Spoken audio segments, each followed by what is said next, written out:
Good evening friends, कैसे हैं आप लोग। हम पढ़ रहे हैं इलेक्ट्रोस्टैटिक की थ्योरी। ठीक है, तो उसके अंदर हमने ऐसा पढ़ लिया कि इलेक्ट्रोस्टैटिक एक ऐसी ब्रांच है जिसमें हम चार्जेस एट रेस्ट पढ़ते हैं। दूसरे नंबर पे हमने ऐसा पढ़ लिया कि तीन तरीके हैं जिससे हम बॉडी को चार्ज कर सकते हैं। पहला है कंडक्शन, दूसरा है इंडक्शन और तीसरा क्या, फ्रिक्शन। फ्रिक्शन में दो ऑब्जेक्ट्स को रब किया जाता है, कंडक्शन में टच किया जाता है, इंडक्शन में दूर से ही रखा जाता है। अब इन तीन मेथड से ऑब्जेक्ट चार्ज हो जाता है, लेकिन पता कैसे पड़ेगा कि ऑब्जेक्ट चार्ज हो गया। जैसे मान लो कि तुमने ग्लास रॉड को सिल्क से रगड़ा, ठीक है, या फिर तुमने क्या किया, ग्लास रॉड को फ्लालेन या एमोनाइट की रॉड को फ्लालेन से रगड़ा। जब इसको रगड़ेंगे तो उस केस में चार्ज हो गई कि नहीं हो गई, कैसे पता पड़ेगा बताओ। तो उसको पता करने के लिए एक यंत्र आता है जिसका नाम है गोल्ड लीफ इलेक्ट्रोस्कोप। ठीक है, तो हेडिंग डालें गोल्ड लीफ इलेक्ट्रोस्कोप। आज थ्योरी कंप्लीट हो जाएगी हमारी, फिर हम न्यूमेरिकल स्टार्ट करेंगे। इलेक्ट्रोस्कोप, गोल्ड लीफ इलेक्ट्रोस्कोप क्या होता है। तो गोल्ड लीफ इलेक्ट्रोस्कोप एक ऐसा यंत्र है जिससे हम बॉडी चार्ज है कि नहीं पता कर सकते। कैसे, तो सबसे पहले उसके अंदर एक प्लेट लगी रहती है, मेटल की प्लेट, और उसके नीचे एक हुक लगा रहता है। ठीक है, ये क्या है, इट इज मेटल प्लेट, और मेटल प्लेट के नीचे एक रॉड लगी है, रॉड पे हुक लगा हुआ है, हुक के ऊपर एक गोल्ड की लीफ लगा देते हैं। गोल्ड की लीफ का मतलब क्या है, पत्ती लगा देते हैं गोल्ड की, गोल्ड की लीफ पत्ती मोड़ के ऐसी यूं लगा देते हैं। ठीक है, कागज जैसा, मान लो कि ये कागज ले लिया ऐसा कोई सा, ये कागज सोने का लेके ऐसे मोड़ के यूं करके ऐसे लगा दिया उसके ऊपर यूं, ठीक है, ताकि ये ऐसा हो जाए। अब इससे होगा क्या, गोल्ड लीफ से क्या होगा, तो गोल्ड लीफ से हमें ये पता पड़ जाएगा कि ऑब्जेक्ट चार्ज है कि नहीं। बस इतनी ही होती है, बस इसको कवर अप और कर दो। तो ये यहां से कांच में कवर कर दिया इसको। अब कांच में कवर कर देने के बाद क्या किया, एक रॉड लेके आया, उसको हमने क्या किया, पहले ही रब करके चार्ज कर लिया। रब करके चार्ज कर लिया, रॉड मिली, रॉड को इससे टच कर दिया, इससे ऊपर वाली जो मेटल प्लेट है ना, इससे टच कर दिया। तो ऊपर वाली मेटल प्लेट से जैसे ही रॉड को टच करोगे तो मान लो कि रॉड पॉजिटिवली चार्ज है, तो ये पॉजिटिव चार्ज इसमें चला जाएगा टचिंग के कारण। अभी अपन ने पढ़ा ना, कंडक्शन हो जाएगा। तो यदि पॉजिटिव चार्ज यहां आएगा तो इस केस में यही पॉजिटिव चार्ज जो है वो इस वायर में भी आएगा जो तुमने लगा रखा है। वायर से कहां जाएगा, गोल्ड लीफ है, और जैसे ही गोल्ड लीफ पे जाएगा तो ये लीफ एक इधर चली जाएगी, एक इधर चली जाएगी, ये गोल्ड लीफ ऐसे फैल जाएगी। क्यों फैल जाएगी, क्योंकि पॉजिटिव और पॉजिटिव रिपेल करेंगे एक दूसरे को। उससे हमें पता पड़ जाएगा कि ये चार्ज है कि नहीं। अच्छा, उससे ये नहीं पता पड़ेगा कि निगेटिव चार्ज है कि पॉजिटिव, लेकिन चार्ज पता पड़ जाएगा। तो अगर तुमने निगेटिव भी रखा तो भी ये एक्सपांड होगी, पॉजिटिव रखा तो भी एक्सपांड होगी, और न्यूट्रल होगी तो एक्सपांड नहीं होगी, तो पता पड़ जाएगा। अब सवाल ये उठता है कि गोल्ड लीफ ही क्यों, सिल्वर क्यों नहीं, कॉपर क्यों नहीं। तो उसका रीजन ये है कि तुमने एक प्रॉपर्टी पढ़ी होगी डक्टिलिटी, और एक होती है मेलिएबिलिटी। डक्टिलिटी का मतलब होता है वायर में खींच देना, मलिएबिलिटी का मतलब होता है उससे जो है शीट्स बना लेना। तो गोल्ड की जो शीट होती है वो एकदम पतली रहती है, उसको यूं करके ऐसे चौड़ा होने में कोई ज्यादा समय नहीं लगता और इजीली हो जाती है। जैसे सिल्वर की होती है बिल्कुल पतली, जैसे तुमने काजू कतली खाई हो तो उसके ऊपर लगी रहती है सिल्वर फॉइल, वैसी गोल्ड की रहती है। तो गोल्ड जो है वो आसानी से ऐसा हो जाता है। दूसरी चीज, कंडक्टर भी अच्छा है, इसलिए गोल्ड की लीफ इलेक्ट्रोस्कोप में यूज की जाती है, क्योंकि डक्टिलिटी मेलिएबिलिटी जो है उसकी सबसे ज्यादा, मेलिएबिलिटी मींस थिन शीट्स में कन्वर्ट कर देना। तो ये गोल्ड लीफ इलेक्ट्रोस्कोप बना लो फटाफट, ज्यादा कुछ लिखने की जरूरत नहीं, डायग्राम बनाओ, काम बढ़ाओ, काम चलाओ, ठीक है, आगे बढ़ाओ। चलिए नेक्स्ट आगे देखें। अब इसका दो ऑब्जेक्ट्स को आपस में रब किया, दो ऑब्जेक्ट्स को आपस में रब किया, तो मान लो कि ये एक ऑब्जेक्ट है और दूसरा ऑब्जेक्ट ये है। इस ऑब्जेक्ट से एक इलेक्ट्रॉन कूद के इधर पहुंचा। अगर मैंने पूछा कि भाई बी वाले पे कितना चार्ज आया, तो उसका आंसर है इस पे एक इलेक्ट्रॉन चार्ज आया। एक इलेक्ट्रॉन चार्ज का मतलब ये नहीं होता कि इसमें एक इलेक्ट्रॉन है, एक इलेक्ट्रॉन चार्ज एक्स्ट्रा है। जब भी अपन बोलते हैं ना चार्ज आया, मतलब चार्ज एक्स्ट्रा आया, तो एक इलेक्ट्रॉन चार्ज आया यानी एक इलेक्ट्रॉन एक्स्ट्रा चार्ज आया, इसका मतलब इसके ऊपर चार्ज कितना, 1.6 10 - 19 कूलाम, इतना चार्ज होता है एक इलेक्ट्रॉन पे।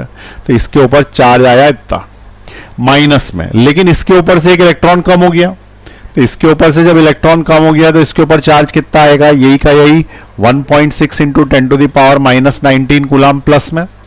मान लो कि 2 इलेक्ट्रॉन्स गए होते हैं तो इसके ऊपर चार्ज कितना होता, तो इसके ऊपर इसको ई बोलते हैं, इतने हिस्से को ई बोल देते हैं, ई। तो इसके ऊपर अगर पहली बार केस में पूछा जाता तो चार्ज ई होता, ठीक है, लेकिन माइनस में होता, माइनस ई। और इस पे पूछा जाता कितना चार्ज है तो इस पे अपन क्या बोलते हैं, प्लस ई। ठीक, अब की बार 2 इलेक्ट्रॉन जाएंगे तो इसके ऊपर 2e होगा माइनस का और इसके ऊपर 2e होगा प्लस का। 12 इलेक्ट्रॉन्स गए तो इसके ऊपर चार्ज होगा -12e और इसके ऊपर चार्ज कितना होगा, प्लस का 12e। तो क्या पता पड़ा कि जितना चार्ज इस पे होता है उतना ही चार्ज इस पे होता है, बी का चार्ज ए का चार्ज बराबर बट अपोजिट साइन। ठीक है, मान लो कि n इलेक्ट्रॉन्स गए, कितने, n इलेक्ट्रॉन्स गए, n इलेक्ट्रॉन गए तो इसके ऊपर जो चार्ज आएगा वो आएगा -ne और इसके ऊपर जो चार्ज आएगा वो आएगा +ne। ये दोनों जो फॉर्मूले बन रहे हैं ये इलेक्ट्रोस्टैटिक का पहला फॉर्मूला है। भाई न्यूमेरिकल करने के लिए फॉर्मूले भी तो चाहिए ना, ये पहला फॉर्मूला आया। तो पहला फॉर्मूला आया तो Q = +-ne, प्लस माइनस इसलिए क्योंकि एक के ऊपर माइनस आएगा दूसरे के ऊपर प्लस आएगा। This is the first formula for calculating the charge on a body, charge on a body, जिसके अंदर E क्या है, E is the charge on the electron. तो इलेक्ट्रॉन पे चार्ज कितना होता है, तो E = 1.6 इंटू 10⁻⁻19 कूलम ये चार्ज होता है। ठीक, चलिए मिटा दूं इसको। तो नेक्स्ट हेडिंग डाले क्वांटाइजेशन ऑफ चार्ज। ठीक, नेक्स्ट हेडिंग डाले quantization of charge, quantization of charge. Quantization of charge क्या होता है ये बताने के पहले से तो एक क्वेश्चन पूछ लेता हूं तो तुम्हें पता पड़ जाएगा क्वांटाइजेशन कंसेप्ट क्लियर है कि नहीं।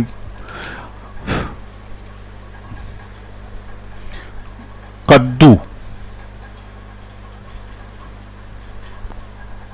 अंडा, ठीक है, कद्दू और अंडा में से किस में क्वांटाइजेशन का प्रिंसिपल लगता है, किस में नहीं लगता, बताओ। क्वांटाइजेशन का प्रिंसिपल पढ़ा है ना लास्ट ईयर, या अभी पढ़ा होगा, 10 में पढ़ा होगा, कभी तो पढ़ा होगा क्वांटाइजेशन। तो क्वांटाइजेशन किस में लगता है, किस में नहीं लगता, कद्दू में लगेगा कि नहीं लगेगा, अंडे में लगेगा कि नहीं लगेगा। तो देखो क्वांटाइजेशन का मतलब क्या होता है, कुछ भी मत बोला आंसर कि कद्दू में लगेगा कि अंडे में लगेगा, पता हो तो बताओ। ठीक, तो क्वांटाइजेशन का मतलब क्या होता है कि हम उस ऑब्जेक्ट को पूरा देते हैं कि पार्ट्स में दे सकते हैं। यदि हम उसको पार्ट्स में दे सकते हैं, तोड़ के आधा दे सकते हैं, तो हम बोलेंगे क्वांटाइजेशन का प्रिंसिपल नहीं लगता। और यदि हम बोलते हैं कि पूरा ही दे सकते हैं तो क्वांटाइजेशन का प्रिंसिपल लगेगा।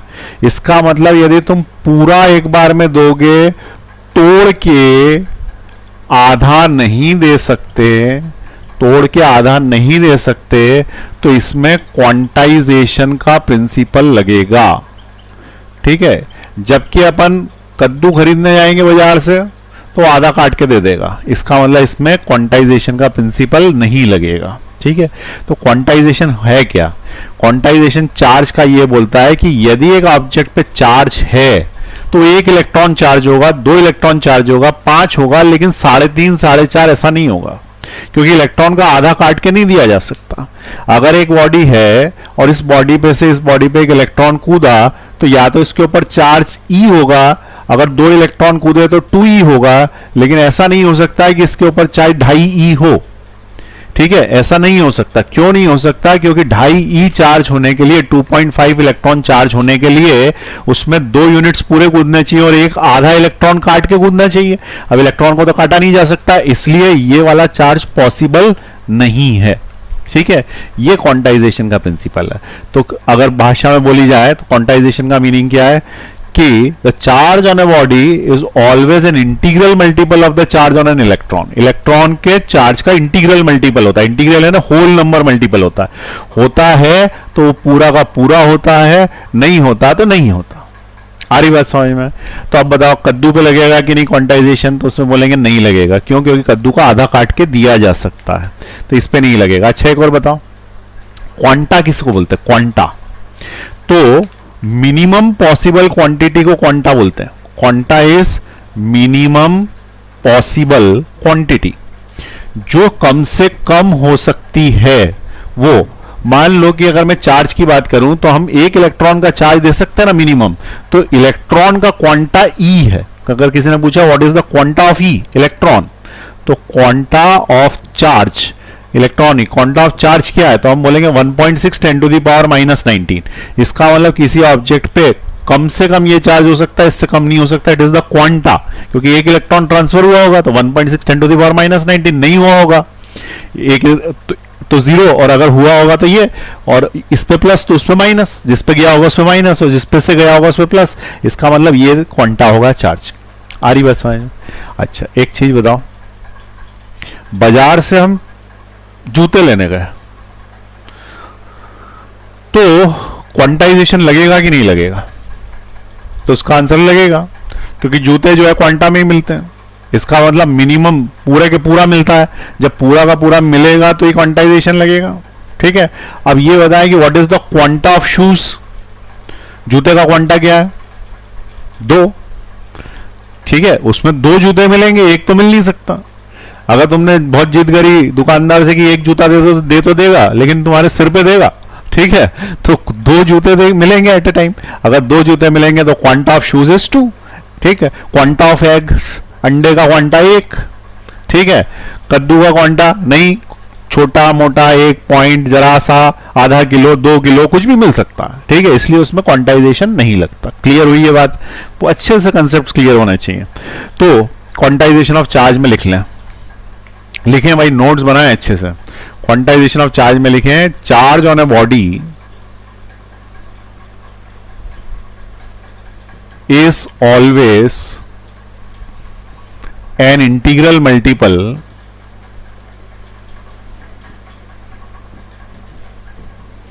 of the charge on an electron is always an integral multiple of the charge on an electron. It is called the quantization of charge. और ये जो फॉर्मूला है Q is equal to plus minus NE, यही है। और अगर किसी ने पूछा what is the quanta of charge, quanta of charge, तो हम ये बोलेंगे quanta of charge is plus minus E. ठीक है, क्वांटा ऑफ चार्ज क्या है? Plus minus E, minimum possible. और क्वांटाइजेशन से ही ये फॉर्मूला बना है, Q is equal to plus minus n E, जहां पे n क्या है, तो n is an integer. n क्या है? इंटीजर। इंटीजर का मतलब होता है होल नंबर, जीरो नहीं है बस इसके अंदर। ठीक है, तो जीरो को छोड़ के 1 2 3 कुछ भी रख सकते हो। जीरो रखोगे तो 4 0 हो जाए। Where integer 1 2 3 and so on. ठीक, क्लियर हुई बात? चलिए क्वेश्चन लिखें। अब फॉर्मूला आ गया तो न्यूमेरिकल्स चालू, और क्या, अभी तो थोड़ी इजी इजी न्यूमेरिकल्स आएंगे शुरुआत में। तो लिखें फटाफट, find the number of electrons, find the number of electrons in 1 coulomb of charge.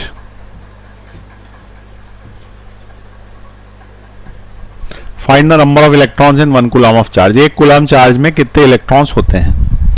Simple सी बात है, पहला फॉर्मूला है तो यही लगेगा, इसमें तो कुछ बात ही नहीं। Q is equal to n e.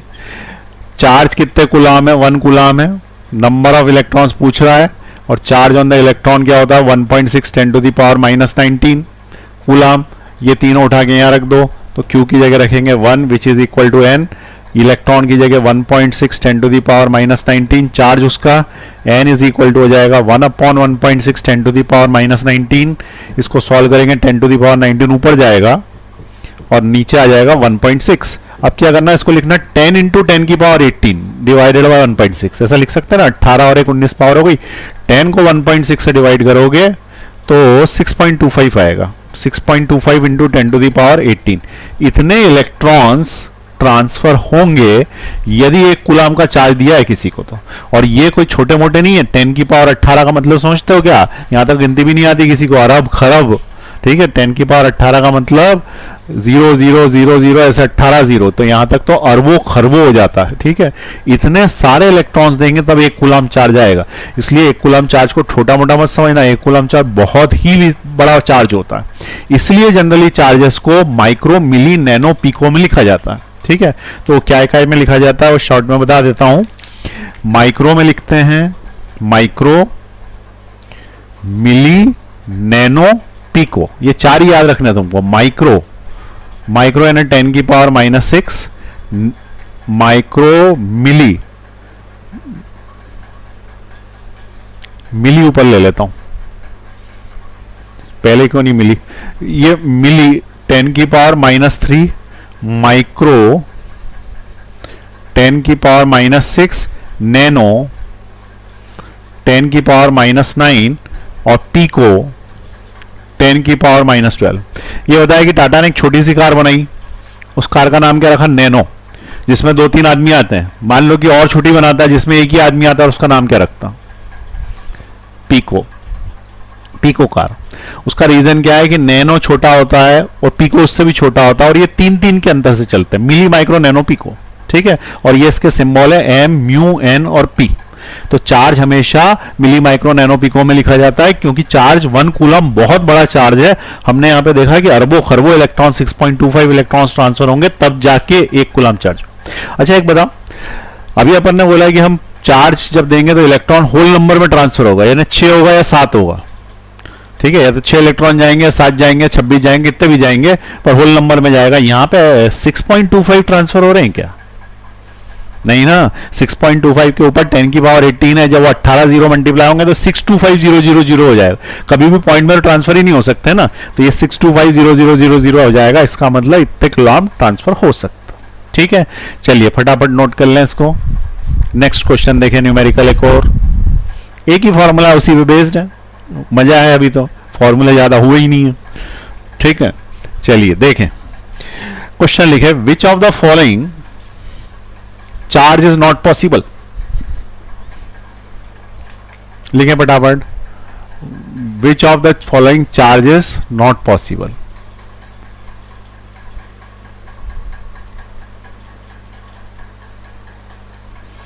Charge is not possible on a body. किसी बॉडी में निम्नलिखित में से कौन सा या कौन कौन से चार्ज पॉसिबल नहीं हो सकते। पहला 1.6 10 टू द पावर -18 कूलम, दूसरा 1.6 10 टू द पावर -19 कूलम, तीसरा 1.6 into 10 to the power -20 coulomb, चौथा 1 कूलम।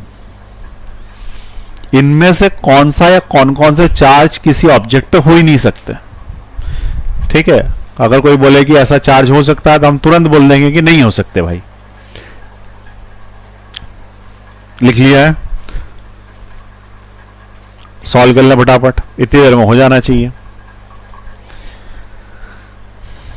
पॉज दबा दो, नहीं आ रहा जल्दी तो। चलो अब देखो, समझा रहा हूं। सबसे पहली चीज, हम Q इक्वल टू एनी नाम के फॉर्मूले में पहला वाला डालेंगे, Q is equal to n e में डालेंगे। एक ही फॉर्मूला है अभी अपने पास, उसी फॉर्मूले बेस्ड। तो Q की जगह डाला मैंने 1.6 10 to the power -19, which is equal to n की जगह n रन दिया, और इलेक्ट्रॉन का चार्ज डाला 1.6 इंटू 10 टू द पावर -19। ये इलेक्ट्रॉन का डाला, और चार्ज जो दिया हुआ था 1 वाला, उसको चेक कर रहा हूं कि हो सकता है कि नहीं हो सकता। अब क्या करना है कि ये जो है इसको नीचे ले आना, तो n मिलेगा 1.6 10 to the power -18 divided by 1.6 10 to the power -19। Cancel out हो गया 1.6 1.6 से, ये -19 ऊपर जाएगा, प्लस का हो जाता, सबको पता। तो 10 की पावर -18 प्लस 19 हो गया, which is equal to n, ऊपर एक बचा, इसका मतलब 10। तो number of electron transfer is 10। 10 electron transfer हुए होंगे तो ये चार्ज आ गया होगा पॉजिटिव या नेगेटिव में, तो कुछ भी, एक पे प्लस एक पे माइनस। इसका मतलब ये तो हो सकता है, ये नहीं, आंसर नहीं है। अच्छा, 10 की पावर -19 हो सकता है, एक इलेक्ट्रॉन ट्रांसफर हुआ। अब ये वाला चेक करो, 10 की पावर -20, तो अगर मैं यहां पे -18 की जगह -20 लेता तो n बराबर क्या आता, n बराबर आता 1.6 10 टू द पावर -20, और नीचे आता 1.6 10 टू द पावर -19। ये दोनों कैंसिल होते हैं, 19 ऊपर जाता, तो -20 प्लस 19 बराबर होता 10 की पावर -1, जिसको अपन 1/10 लिखते हैं। और 1/10 लिखते हैं मतलब एक इलेक्ट्रॉन का 10वां हिस्सा ट्रांसफर हुआ है, लेकिन ऐसा तो होता ही नहीं है। या तो होगा तो पूरा ही ट्रांसफर होगा, या n जो है वो क्या होना चाहिए, n एक होल नंबर होना चाहिए, फ्रैक्शन में नहीं आना चाहिए, अपॉन में नहीं आना चाहिए। या अपॉन में आ गया इसका मतलब ये पॉसिबल नहीं है, तो ये वाला चार्ज पॉसिबल नहीं है। और 1 कूलम तो पॉसिबल था, अभी हाल तो निकाला था कि 1 कूलम बॉडी पे चार्ज है, वो तो होता ही है। उस पर 6.25 10⁻18 इलेक्ट्रॉन ट्रांसफर हो जाते हैं इधर से उधर। तो इसका आंसर क्या आएगा, ये वाला संभव नहीं है। तो दिस इज द आंसर। उसने यही तो पूछा था कि इनमें से बताओ कि कौन सा चार्ज संभव नहीं, क्योंकि इसमें 1/10 ऑफ द इलेक्ट्रॉन ट्रांसफर करना पड़ेगा और 1/10 ऑफ द इलेक्ट्रॉन ट्रांसफर हो नहीं सकता। आया समझ में कैसे किया? तो एक फॉर्मूला है Q is equal to n, ये फर्स्ट फॉर्मूला है, और सेकंड फॉर्मूला है कूलम्ब्स लॉ। बस इतना ही है इसके अंदर, फर्स्ट टॉपिक का फर्स्ट पार्ट। फिर उसके बाद इलेक्ट्रिक फील्ड चालू होगा, फिर उसके बाद पोटेंशियल होगा, फिर वो बढ़ता जाएगा आगे। लेकिन इस टॉपिक में 2 ही फॉर्मूला है और उसी पे अब, लेकिन कूलम्ब्स लॉ में असंख्य न्यूमेरिकल, असंख्य मतलब कम से कम 200 300 500 तरीके के न्यूमेरिकल बनते हैं वो एक ही फॉर्मूले पे। बॉयंसी भी लगा देते हैं अपन उसके अंदर, फ्लूइड्स फ्रिक्शन भी लगा देते हैं, इंक्लाइन प्लेन भी बना देंगे, मैकेनिक्स जोड़ देंगे, मतलब उसको कितना भी कॉम्प्लेक्स कर सकते हैं हम। ठीक है, तो ये वाला एक फॉर्मूला हो गया। अब उसके बाद इसको नोट कर लें, फिर मैं कूलम्ब्स लॉ बता रहा हूं उनको। चलिए मिटा रहा हूं मैं, कभी ऐसा हो तो पॉज का बटन दबा लिया करो।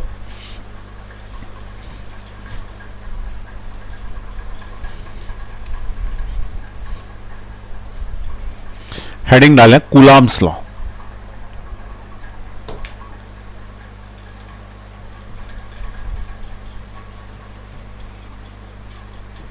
कूलम्ब्स लॉ क्या बोलता है कि 2 चार्जेस हैं Q1 और Q2, ठीक है, इनके बीच की दूरी अगर r है तो एक दूसरे पे फोर्स लगाएंगे, दोनों पॉजिटिव होंगे तो रिपल्शन लगाएंगे, एक प्लस एक माइनस होगा तो अट्रैक्शन लगाएंगे, पर फोर्स लगाएंगे।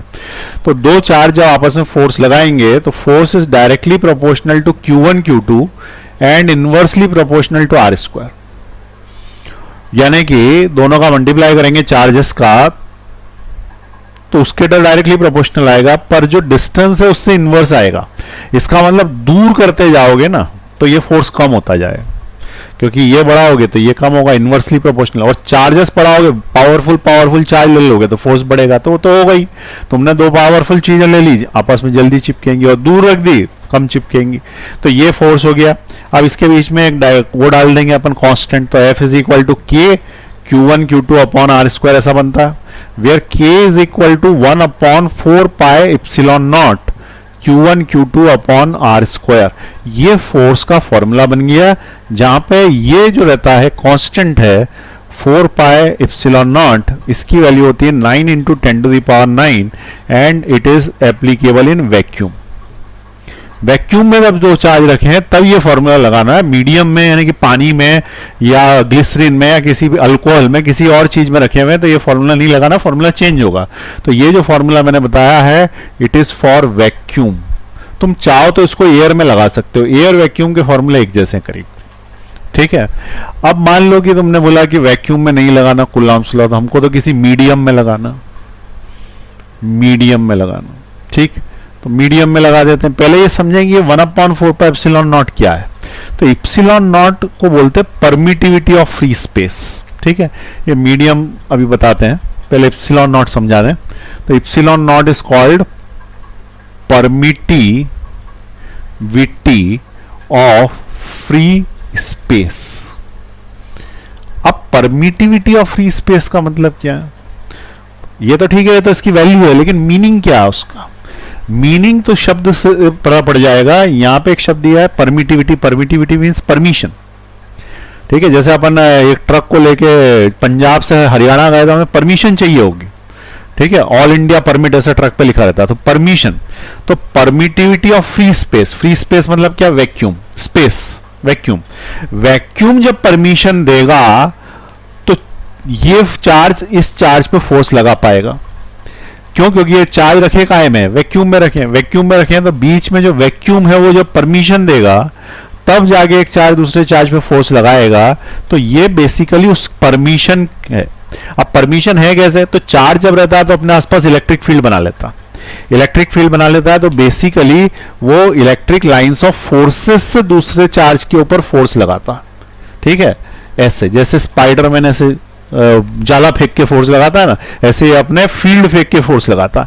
इलेक्ट्रिक लाइंस ऑफ फोर्सेस कहलाते हैं ये जो लाइनें बनाई है, इलेक्ट्रिक लाइंस ऑफ फोर्सेस। अब क्या होता है कि जब ये इलेक्ट्रिक लाइंस ऑफ फोर्सेस यहां से निकलेगी और इसको पीटने के लिए निकलेगी, कोई फोर्स लगाएगी उसके ऊपर, तो रास्ते में कौन मिलेगा? वैक्यूम मिलेगा। अब वैक्यूम मिलेगा तो वैक्यूम से परमिशन लेनी पड़ेगी कि क्या मैं इसके ऊपर फोर्स लगा सकती हूं, तो वो जो परमिशन देगा उसको बोलते हैं परमिटिविटी ऑफ फ्री स्पेस।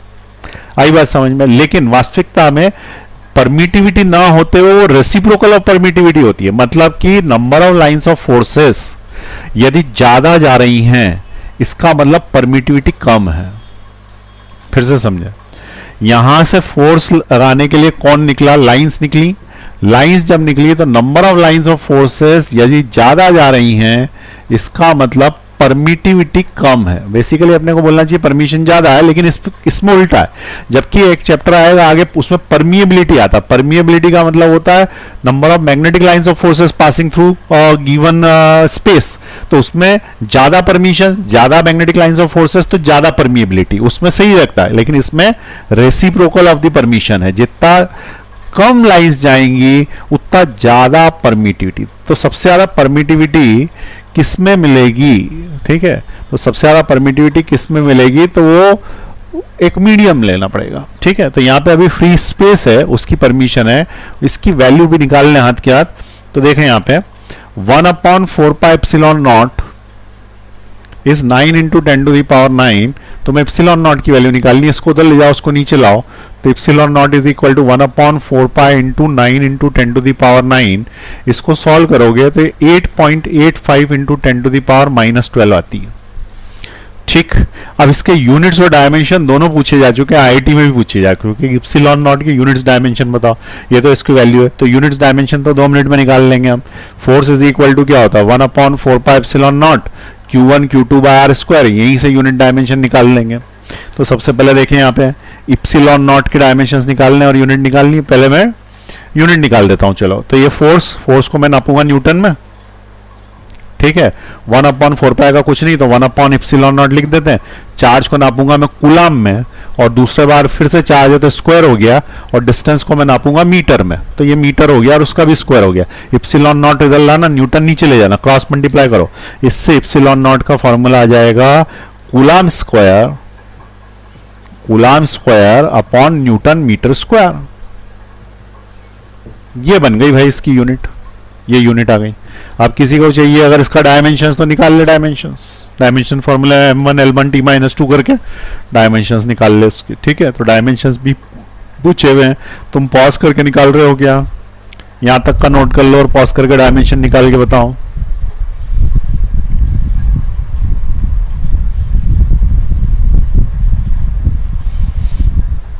चलिए मैं निकाल के देता हूं, तुम एक बार चेक कर लो कि तुमने सही निकाले क्या। उसके बाद फिर अपन वैक्यूम के बाद दूसरे फॉर्मूले पर पहुंच जाएंगे जो कि मीडियम का होगा। ठीक, तो force is equal to 1/4π ε0 Q1 Q2 upon R square. मुझे डायमेंशंस चाहिए, डायमेंशंस ऑफ ε0। तो फोर्स का डायमेंशन m1 L1 T-2, 112 से याद रखना, 112 11 -2। 1/4π के कोई डायमेंशन एप्सिलॉन के निकालने। चार्ज के डायमेंशन होते हैं करंट इंटू टाइम 80, फिर नीचे ये भी होता है 80, और डिस्टेंस का डायमेंशन होता है L square, distance square. Charge के डायमेंशन 80 क्यों होते हैं? क्योंकि current is equal to charge upon time होता है। एम्पियर में इसको नापते हैं, चार्ज लिखना है, अपॉन में टाइम, इसका मतलब चार्ज इज विल बी 80।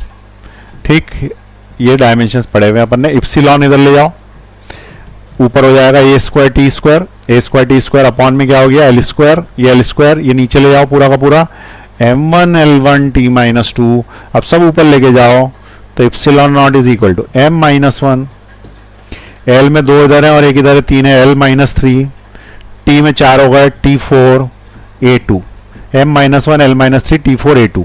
ये आ गए डायमेंशंस। क्या तुमने सही निकाले हैं? सही निकाले तो बहुत अच्छी बात है। चलिए, तो हमारे पास परमिटिविटी ऑफ फ्री स्पेस क्या होता है ये समझ में आ गया। It is the reciprocal of the permission given to the lines of forces to apply on another charge. और इसकी यूनिट क्या हो गई? Coulomb square upon newton metre square value होती है 8.85 इंटू 10⁻⁻12 अप्रोक्सीमेट, और ये इसके डायमेंशंस हो गए। ठीक, चलो अब मान लो कि चार्ज जो है वो रखा ही नहीं है वैक्यूम, वो रखा है किसी मीडियम मैंने पानी में रख रखा है अपन ने चार्ज, पानी में चार्ज रख रखा है, तो उसका क्या होएगा, तो वहां पे परमिटिविटी अपने को परमिशन लेनी पड़ेगी फ्री स्पेस की जगह काय से, उस मीडियम से, जो कि पानी हो, हिंदी मीडियम हो, इंग्लिश मीडियम हो, कुछ भी हो, उस मीडियम से परमिशन लेनी पड़ेगी। ठीक, तो उस मीडियम से अपन परमिशन लेंगे तो हमारा फॉर्मूला बदलेगा, और हमारा फॉर्मूला बदलेगा तो वो अब की बार बनेगा 1/4πε0, और सिर्फ इप्सिलॉन नॉट की जगह बदल के इप्सिलॉन कर देंगे। तो देखें इप्सिलॉन नॉट क्या था, परमिटिविटी ऑफ फ्री स्पेस था ना ये। अब इप्सिलॉन लेना है, it is the permittivity of medium, medium का मतलब पानी, चावल, शक्कर, कुछ भी भर दो, उसके बीच में चार्ज होने चाहिए, तो उसको अपन बोलेंगे मीडियम। ठीक है, जैसे पानी, example water is a medium, तो उस केस में परमिटिविटी ऑफ वाटर लिखना पड़ेगा। ठीक है, या परमिटिविटी ऑफ गोल्ड लिखना पड़ेगा, गोल्ड के ऊपर चार्ज है, कुछ भी। इस केस में for medium formula will change, for medium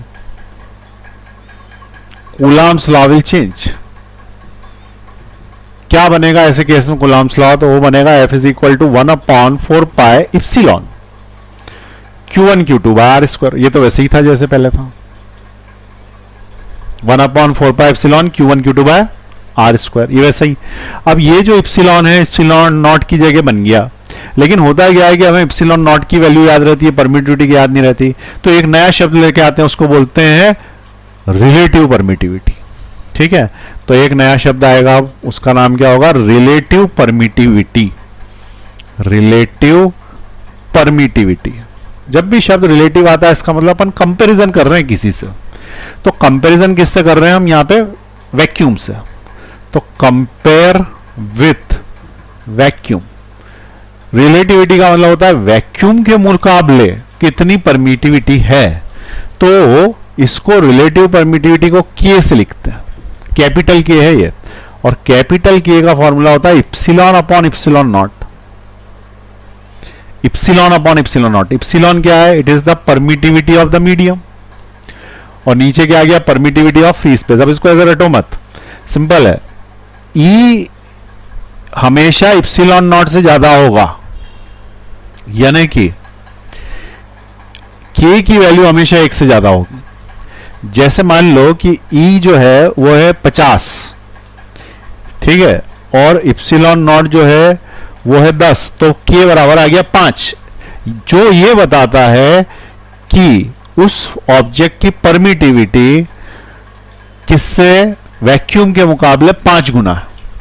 ठीक है, तो यहां पे इप्सिलॉन की वैल्यू निकाल लो और इसको इधर से इधर की तरफ ले जाओ, तो इप्सिलॉन इज इक्वल टू के टाइम इप्सिलॉन नॉट हो गया। ठीक है, इप्सिलॉन इज इक्वल टू के टाइम्स इप्सिलॉन नॉट हो गया। अब क्या किया है कि ये जो इप्सिलॉन है इसको उठा के यहां लिया है, आई बात समझ में, इसको उठा के यहां लिया है, तो हमारे फोर्स का फॉर्मूला बदल गया, फोर्स का फॉर्मूला बदल गया, तो वो हो गया 1/4π और के इप्सिलॉन नॉट, यानी इप्सिलॉन नॉट के Q1 Q2 upon R square.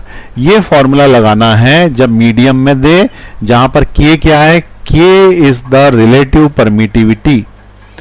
K क्या है भाई, रिलेटिव परमिटिविटी, यानी कि वैक्यूम के मुकाबले कितनी परमिटिविटी, यदि 10 लिखा है तो वैक्यूम के मुकाबले 10 गुना परमिटिविटी।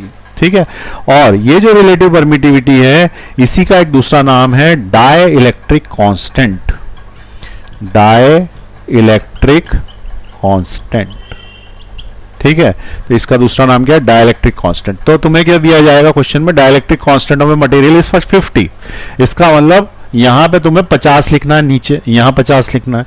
जब 50 लिखोगे तो फोर्स 50 गुना कम हो जाएगा ना, इसका मतलब उसने permission come the lines of forces को फोर्स लगाने के लिए।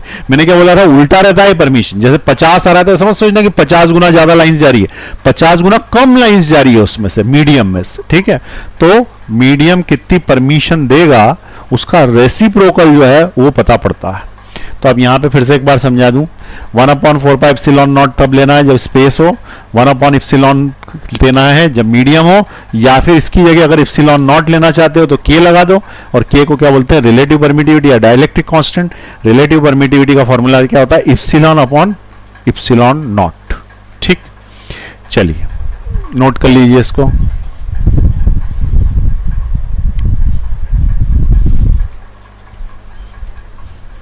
लिख लिया। चले अब इसका मीनिंग क्या है एक बार फिर से समझें। रिलेटिविटी हमको पता पड़ गया, रिलेटिव डाइलेक्ट्रिक कांस्टेंट हमको पता पड़ गया।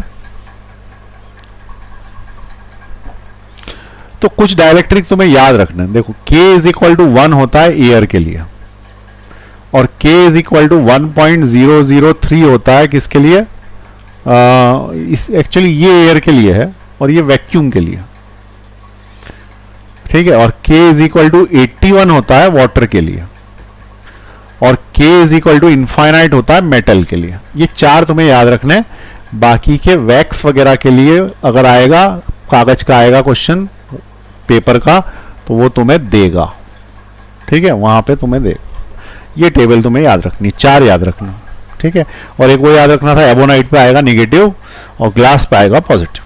ठीक, चलिए अब इसका मीनिंग क्या है, K बराबर 81 का मीनिंग क्या है। तो अगर मैं तुमसे बोलूं कि NaCl यानी नमक, सादा नमक, ठीक है, सादा नमक छोड़ो, पानी, पानी बताओ, पानी यानी वाटर, यानी कि प्योर वाटर, सिर्फ पानी, ठीक है, H2O, only water, bad conductor है कि गुड कंडक्टर, बिजली का, इलेक्ट्रिसिटी का, पानी में से बिजली बहती है कि नहीं बहती, करंट लगता है नहीं लगता पानी में से, तो उसका आंसर है बैड कंडक्टर है, नहीं लगता करंट पानी में, ठीक है, पानी में करंट नहीं लगता। अब तुम बोलोगे कि ज्यादातर तो लोग बोलते हैं गीले हाथ से उसे कोई छू लेते तो करंट लग जाता, वो सही है, लेकिन that is not water, that is not pure water, ठीक है। प्योर वाटर इसलिए नहीं है क्योंकि उसके अंदर कुछ ना कुछ इंप्यूरिटीज मिलेगी। यदि अपन पानी के केस में करंट की बात करें तो उसके अंदर क्या होना चाहिए, आयंस होने चाहिए जो एक तरफ से दूसरी जगह जो है वो किसी चीज को लेके जाए, ठीक है। चलो दूसरी एक और चीज बताएं, NaCl नमक, नमक गुड कंडक्टर है कि बैड कंडक्टर है। तो अगर तुम्हें नहीं बता तो बता दूं, बैड कंडक्टर, इसमें से भी बिजली पास नहीं होती। अब अगला बताएं कि पानी में नमक डाल दिया या नमक में पानी डाल दिया, कुछ भी डाल दिया, अब जो भी चीज बना सॉल्यूशन, वो गुड कंडक्टर है कि बैड कंडक्टर, तो उसका आंसर है गुड कंडक्टर। अब की बार उसमें से इलेक्ट्रिसिटी पास होगी। जब ये खुद इलेक्ट्रिसिटी पास नहीं करता, ये अलग से नमक नहीं करता, तो फिर ये मिलके क्या कर लेते हैं, तो ये मिलके क्या कर लेते हैं, तो यहां कूलाम्स लॉ लगेगा, भले ही केमिस्ट्री हो पर लगेगा कूलाम्स लॉ, फिजिकल केमिस्ट्री है ना, तो फिजिक्स तो लगेगी। देखें Na प्लस है और Cl माइनस, Na प्लस है और Cl माइनस है, इसका मतलब इनके बीच में बॉन्डिंग है आपस, ठीक है। ये जब बॉन्ड बनाए Na ने Cl के साथ, तो ये इतना मजबूत बॉन्ड बनाया फेविकॉल का कि ये टूटता नहीं। अगर ये टूटता नहीं है तो इनके बीच में कोई फोर्स लग रहा होगा, तो इनके बीच में जो फोर्स लग रहा है तो कूलाम्स का फोर्स लग रहा होगा। तो कूलाम का फोर्स इन दोनों के बीच में क्या लग रहा है, F is equal to 1/4 pi epsilon not Q1 Q2 upon R square, क्योंकि अभी कहां रखा हुआ है, हवा में या वैक्यूम में, अभी पानी थोड़ी डाला अपन। जब हवा या वैक्यूम में रखा रहता है तो इसके अंदर क्या होता है, ये फॉर्मूला लगाते हैं, लेकिन जैसे ही पानी डालते हैं तो पानी का डाइलेक्ट्रिक कांस्टेंट है 81, थोड़ी देर के लिए इसको 80 मान लो, एक कम कर दिया, तो पानी का डाइलेक्ट्रिक कांस्टेंट 80 है। तो यहां पे जब अपन मीडियम में इसी फॉर्मूले को लगाएंगे तो मीडियम में यहां पे K आ जाता है, और जो K आएगा वो पानी का डालेंगे, और जैसे पानी का यहां पे डालेंगे K, तो जो फोर्स आया है नया वो पुराने से 80 गुना कम हो जाएगा, क्योंकि K नीचे आएगा ना। तो पहले जो हवा में Na और Cl में जो प्रेम था वो 80 गुना कम हो गया, अब उनके बीच में प्रेम नहीं रहा तो Na अलग चल दिया, Cl अलग चल दिया, और आयंस अलग अलग चल दिए तो फिर करंट फ्लो होने लगा। जब तक साथ थे तब तक कुछ नहीं था। तो ये दोस्ती तोड़ देता है डाइलेक्ट्रिक कांस्टेंट। डाइलेक्ट्रिक कांस्टेंट दोस्ती तोड़ देता है। तो यहां जो लिखा हुआ है C, इसका मतलब क्या है कि जितना भी फोर्स लगेगा उसको ये 80 टाइम्स वीक कर देगा। ठीक है, तो ये क्या करेगा, 80 टाइम्स वीक कर देगा, ये इसका मीनिंग है। ठीक, तो तुम्हें समझ में आया कि NaCl क्या है। NaCl bad conductor. पानी डालने से गुड कंडक्टर क्यों हुआ, क्योंकि NaCl तलाक हो गया। तलाक किसने कराया, पानी ने तलाक करा दिया, वो दोस्ती कम कर देता। ठीक है, तो अगर तुमसे ये पूछे कि डाइलेक्ट्रिक कांस्टेंट का कोई अच्छा फॉर्मूला बताओ, तो क्या मैं उसको f of medium upon f of air लिख सकता हूं, वैक्यूम। एयर बोलो तो वैक्यूम एक ही बात है। ठीक है, ये लिख सकता हूं। ये फॉर्मूला सही लगता है कि उल्टा करना पड़ेगा, वैक्यूम ऊपर और मीडियम नीचे करना पड़ेगा। सोच के बताओ फटाफट। ये फॉर्मूला सही लगता है कि ये गलत है, F of medium upon F of vacuum, कि K is equal to F of vacuum upon F of medium. ये मुझे बताओ कि फोर्स K की वैल्यू हमेशा 1 से ज्यादा होगी या 1 के बराबर होगी, हमेशा ऐसा होगा। और वैक्यूम में फोर्स ज्यादा है कि मीडियम में ज्यादा, तो वैक्यूम में दोस्ती ज्यादा थी, तो ये फोर्स ज्यादा है और ये कम है, तो इसको जब इससे डिवाइड करोगे तो होल नंबर आएगा। इसका मतलब ये फॉर्मूला गलत है, ये फॉर्मूला सही है। तो it is F of vacuum upon F of medium. ठीक है, तो ये एक नया फॉर्मूला और डाल दें। कभी भी डाइलेक्ट्रिक कांस्टेंट पूछे तो बोलना फोर्स बताओ वैक्यूम में कितना, मीडियम में कितना, तो डाइलेक्ट्रिक आ जाएगा। जैसे एयर में रखे थे तो इनके बीच में फोर्स था 100, और जब अपन ने इनको पानी में रख दिया तो इनके बीच में, या लिक्विड में रख दिया किसी में, तो इनके बीच का फोर्स हो गया 20। तो उसने बोला डाइलेक्ट्रिक करता, तो पहले का फोर्स डिवाइडेड बाय नया फोर्स बराबर डाइलेक्ट्रिक, यानी डाइलेक्ट्रिक कांस्टेंट 5 है, जो इनकी दोस्ती को, प्रेम को 5 गुना कम कर रहा।